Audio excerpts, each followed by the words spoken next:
Good morning, Pride League. It's September 1st, and you know what that means. It's the most wonderful time of the year.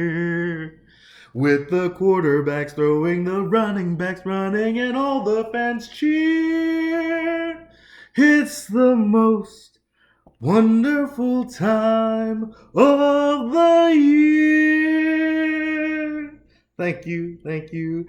As Disabled Vigilantes, your co-commissioner, figured I'd bless you with my vocal prowess, as you're going to get plenty of my fantasy football acumen and dominance over the next course of these few months. So now, why am I here? I'm gonna recap the draft. That's the plan here. I'm gonna go down the list. Every team will be mentioned some way, shape, or form, and I'm just gonna kind of rank them from worst to first on who had the best draft. You know what I mean? It was that was the longest thing I'd ever experienced. That was an all-day event, and the battles got heated. I won't go into the nitty-gritty, but I thought that's something that is amazing. I don't know if I'll ever experience that again, but good golly molly, that shit was fun. Let's get to it. I don't want this video to be incredibly too long. So at 14, it was kind of a toss-up for me, but I had to go with Dynasty Sage.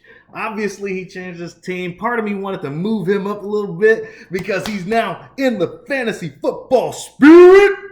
You know what I mean? But, let's be honest. The top things that he drafted, running back, D lineman, flex, position-ish. He had a nice little balance to his team. Antonio Gibson kind of made a statement, but not good enough statement. He had no top 20 players on his roster. That's probably going to put you a little bit behind everybody else. You know what I mean? Moving on, at 13, we got stacking yards. Things that he did well: linebacker, quarterback, tight end. When we're looking at quarterbacks, he has Russell Wilson. That should help any fantasy team. But as far as drafts go, I got you at 13, my guy. There's plenty of time to improve. But as it stands right now, you're at the back of the bus, my guy. Hollywood Cole Brothers. What can I say? This is one of the two teams that went pure defense.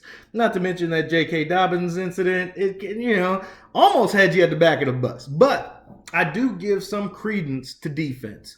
But you have no offense. So I'm not even going to discuss any of the players on your team because they're a fucking dime a dozen, right? Next on line, number 11, Team The Boss 750. I almost put Hollywood Cole Brothers in front of you because your fucking team name sucks. But we're gonna move on, right? So you really had the same concept: defense wins championships, but I guess we shall see, right? So there's really nothing noteworthy on your team. No top 20. Yeah, number 11. Then we got another team, Team ADP 1897. Now this guy has a decent team, right? He's got Jonathan Taylor, Josh Allen, and George Kittle. This is a nice foundation that you can build on through free agency, trades, all this other stuff. There's potential here, except your name. Your name is hot garbage on a summer day. But we have, at number 9, Griffey Cakes. Griffey Cakes at least took the team out of that fucking team, Griffey Cakes. Now we got some kind of, all right, Griffey Cakes, that's cool. I'm cool with Griffey Cakes. What did Griffey Cakes do well? Obviously, he's got great quarterbacks, tight ends, Travis Kelce, comboed with Patty Mahomes. And then he's got Dak Prescott. Dak Prescott was going to break damn near every passing record before he broke his leg. So let's see how that, I like McCarthy's offense. It's very quarterback favorable, screens and stuff. And, with Zeke, there won't be a whole lot of people in coverage, as you got to stack the box for Zeke. Good draft by Griffey Cakes, but I still had you at number 9. You're still out of that. This is room for improvement. That's all I can say. And at number 8, edging the playoff boundary, I got my other commissioner, Classy Strippers. Classy Strippers did tight ends well and wide receivers well. I think he kind of instead of going all out on offense, which is, as you could probably guess, my mentality is defense is a dime a dozen. You can find anybody on the waiver wire to get you those points, but to get those top 20 players, those beasts that are going to be set it and forget it. Well, Class D Strippers did get Calvin Ridley. He's got DK Metcalf and his boy Waller. Those are guys that not only are going to help him now, but also be utilized in future years. But I do have you right on the cusp of that top 7, and that's where you want to be week in, week out. You want to be in the top 7. You know what I mean? Be in the running. You got to at least be in the running. But right now, those are my back 7. You know, those are the ones that when I'm on the green, you know, the back 9 or whatever, y'all are the back 7. I'm too drunk to even compete. Anyway, at number 7, we've got, I don't even want to acknowledge this guy. He went a whole 180 as it goes to team names. But you know what you did do is you at least put in some effort. So this one time, I will say your name in its entirety. But in future reference, I might just call you, I don't know, Wubba Lubba Dub Dub. I don't know what it is. Team Diego's football team.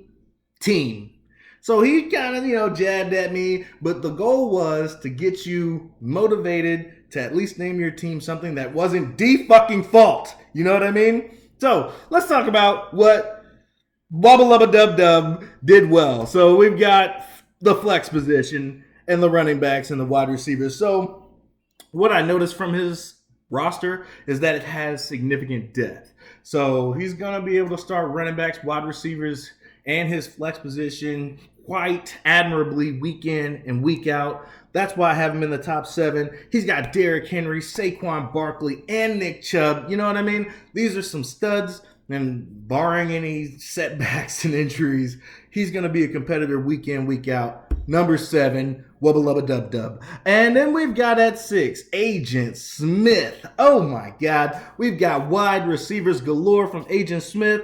Justin Jefferson, A.J. Brown, and then at the quarterback position, he's got the tandem of Lamar, and holy smokes, he's got not Lamar and Baker. I think Baker's going to have a decent year, right? So obviously Lamar could be an MVP candidate. Baker and those nasty Browns might actually prove to be nastier than I once perceived, especially if that defense can, you know, get guys off the field and ball back in Baker's hands. Sorry that took so long. Agent Smith, number 6, and we've got number 5, Unfuckwittable. Unfuckwittable. In the draft was kind of like he started pussyfooting around, and then he said, hey, I'm gonna get serious. Fuck it. Blow the bank open. He got Alvin Kamara, Austin Eckler. He got wide receivers in Tyreek Hill and Devontae Adams. He was like, fuck it. If I'm gonna go big, if this is unsustainable, fuck it. I'm gonna be a part of this unsustainable thing regardless. So Unfuckwittable. I got you at number 5. You know, you got incredible wide receivers and running backs. Your quarterbacks are good too. I'm not even tripping. That's going to be a formidable team week in, week out. At number 4, we got our latecomer. Bull City looked at his watch and was like, holy smokes, there was something I was supposed to do today. Coming in about damn near an hour late. Bull City comes in. I put him at 4 in the draft rankings to do what he did, to come in and be like, fuck it. Let me see if I can grab some top 20 motherfuckers. There's nobody here, but he had a really good balance. If we're gonna give credit to defense, Bull City came in and got some quality defenders, and he's got some really good balance in addition to Trevor Lawrence and some things. So he might have one of the more balanced teams. I got him at number 4, even coming in an hour late, not being able to get any of those top 20 talents. Good on you, Bull City. I appreciate you showing up, my guy. Because I was getting nervous. I was like, oh, somebody's going to have a team like mine here in a minute. Holy shit. Anyway, number 3. We got the top 3. And this is where this is where the money is, right? This is where you really, really want to be. At number 3, I got the West Coast Giants. Now, defense was what they did, you know. In addition, he was able to get Stephon Diggs, an incredible talent at wide receiver, somebody to focus your offense around, and, you know, maybe in the free agency, you kind of shore up some of those offensive positions, but their defense, solid. I can't even argue it. I'm not going to mention too much of it, but Stephon Diggs is noteworthy. I have him at number 3. Going to have a solid season, I'd imagine, as long as, you know, they're smart about their shit. At number 2, Dunder Mifflin. I got a neighbor that says his land is Dunder Mifflin. So that's what, every time I hear Dunder Mifflin, I think of that fucking land network. That shit was pretty funny. So we got Dunder Mifflin, regardless. The name is the name. Aaron Jones is what really highlights his roster, along with, again, stout defense, great names that are probably going to be in the running for Defense Player of the Year, you know? So I got Dunder Mifflin at number 2. And at number 1, I mean, let's be honest, fellas. Disabled Vigilantes came out making it fucking rain, my guys. He said McCaffrey definitely want the white boy. You know what I mean? The white boy, the white chocolate in it, juking and jiving. You know how it go. Then we said Dalvin Cook. And I was like, Dalvin Cook sounds good too. Well, nobody want to pay for this? I'll do it. Boom, Dalvin Cook. Boom. And then Zeke came up. Everybody's like, he's definitely not going to take Zeke. Why is he bidding for Zeke? Somebody let him get Zeke so we can fuck up his fucking money. He didn't fucking care. He grabbed Zeke too. He's like, I'm a motherfucking monster at running back, bitch. And then they were like, all right, he's done. He's going to at least spend some money on defense. He can't do any more for offense, right? Wrong. This motherfucker came back and said, you know what? I want Murray. Give me some calamari in this motherfucker. You know what I mean? Give me some calamari. It's Calamari Wednesday today, baby. Give me some calamari. And then he's like, oh shit, how much did he pay for calamari? This motherfucker is silly. Well, this is unsustainable, to quote unfuckwittable. And so he's like, all right, he's done. And that's when the thing kind of clicked. He's like, this motherfucker said, fuck defense.